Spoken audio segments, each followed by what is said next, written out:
कभी कभी एक छोटी सी गलती इंसान को मुसीबत में डाल सकती है, और जब लालच और जल्दबाजी हो तो बड़ी से बड़ी जीत भी हार में बदल सकती है। आज की कहानी में देखिए कैसे राजकुमार अपनी ही गलती से फंस गया और फिर चालाकी से खुद को बचाया। बहुत समय पहले एक राजा के बाग में सोने के सेब उगते थे, लेकिन हर रात कोई एक सेब चुरा ले जाता। राजा गुस्से में था और उसने ऐलान किया कि जो चोर पकड़कर लाएगा उसे इनाम मिलेगा। राजा के 3 बेटे थे। बड़े और मंझले राजकुमार पहरा देने आए, लेकिन रात में सो गए। जब सुबह उठे तो फिर से सेब गायब। अब बारी थी छोटे राजकुमार की।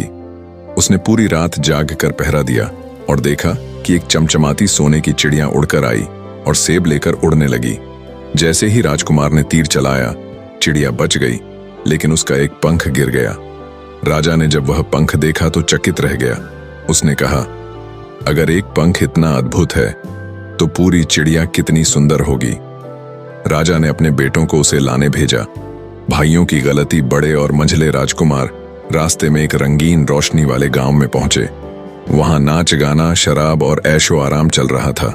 दोनों वहां फंस गए और चिड़िया लाने का ख्याल भूल गए। छोटे राजकुमार की बारी थी। रास्ते में उसकी मुलाकात एक लोमड़ी से हुई। लोमड़ी बोली, अगर मेरी सलाह मानोगे तो सोने की चिड़िया तुम्हारी होगी, वरना अपने भाइयों की तरह भटक जाओगे। राजकुमार ने हाँ कहा और लोमड़ी उसे सीधे उस महल तक ले गई जहां सोने की चिड़िया थी। राजकुमार की पहली गलती, सोने के पिंजरे का लालच। लोमड़ी ने चेतावनी दी, चिड़िया को लोहे के पिंजरे में डालना, सोने के में नहीं, वरना तुम पकड़े जाओगे। राजकुमार ने चिड़िया को पकड़ लिया, लेकिन जब उसने देखा कि वहां एक चमचमाता सोने का पिंजरा रखा था तो उसका लालच जाग उठा। उसने चिड़िया को सोने के पिंजरे में रखते ही महल के सैनिकों का अलार्म बज उठा और वो पकड़ा गया। राजकुमार की दूसरी गलती, घोड़े का लालच। राजा ने उसे माफ करने के बदले शर्त रखी, अगर तुम सोने का घोड़ा लाओगे तो मैं तुम्हें छोड़ दूंगा। राजकुमार फिर से लोमड़ी के पास पहुंचा। लोमड़ी बोली, घोड़े को सीधे ले जाना, लेकिन उसे सोने की लगाम मत पहनाना। राजकुमार ने घोड़े को पकड़ लिया, लेकिन जैसे ही उसने चमकदार सोने की लगाम देखी, उसका मन बदल गया। उसने घोड़े को सोने की लगाम पहनाई और फिर से पकड़ लिया गया। राजकुमार की तीसरी गलती, राजकुमारी का मोह। अब घोड़े के बदले उसे एक सुंदर राजकुमारी लाने का काम सौंपा गया। लोमड़ी ने फिर सलाह दी, राजकुमारी को सीधे महल से बाहर ले जाना, कोई और तरीका मत आजमाना। राजकुमार ने राजकुमारी से बातें की, उसकी सुंदरता में खो गया और उसे सीधे ले जाने की बजाय उसे महल के राजा से मांग लिया। राजा को शक हुआ और उसने राजकुमार को कैद में डाल दिया।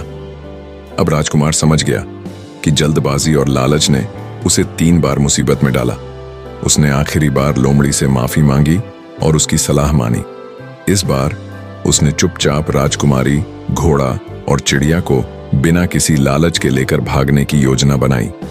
जब वह अपने भाइयों के पास पहुंचा तो उन्होंने उससे जलन महसूस की और उसे धोखा देकर रास्ते में छोड़ दिया।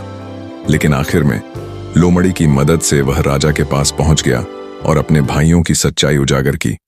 राजा ने दोनों लालची बेटों को सजा दी और छोटे राजकुमार को राजा बना दिया। अगर आपको यह रोमांचक कहानी पसंद आई तो लाइक, शेयर और सब्सक्राइब जरूर करें और कमेंट में बताएं, अगर आप राजकुमार होते तो आप कौन सी गलती करते।